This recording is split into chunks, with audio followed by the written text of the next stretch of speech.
Hulk पूरे दिन शहर में लोगों की हिफाजत करता है। कभी भारी चट्टानों को हटाकर रास्ता बनाता है तो कभी बेकाबू बस को खाई में गिरने से अपनी ताकतवर बाजुओं से रोक लेता है। शहर उसे अपना सबसे ताकतवर रक्षक मानता है। लेकिन एक रात सब बदल जाता है।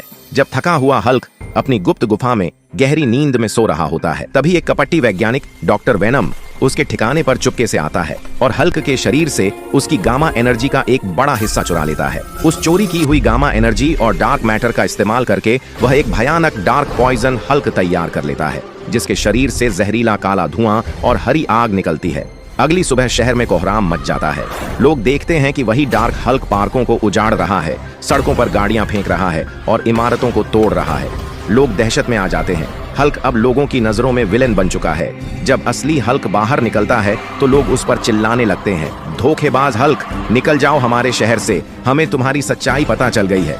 लोग उसे ईंट और पत्थर मारने लगते हैं। मायूस हल्क वापस जंगलों की तरफ भागता है और एक पुराने लैब में जाकर अपनी स्थिति को समझता है। उसे पता चलता है कि डार्क पॉइजन हल्क को हराने के लिए उसे अपनी बची हुई शक्ति को एक नए गामा टाइटन आर्मर में बदलना होगा। कड़ी मेहनत के बाद हल्क एक चमकदार सुनहरे और हरे रंग का गामा टाइटन आर्मर तैयार करता है।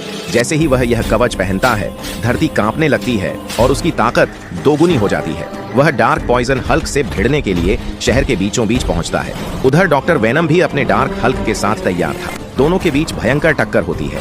एक मुक्के से जमीन फट जाती है और दूसरे से आसमान गूंज उठता है। लेकिन धीरे धीरे असली हल्क की सांसें फूलने लगती हैं, क्योंकि गामा टाइटन आर्मर की असली ताकत लोगों के भरोसे और प्यार से ही जागती है। तभी हल्क गिरते गिरते लोगों से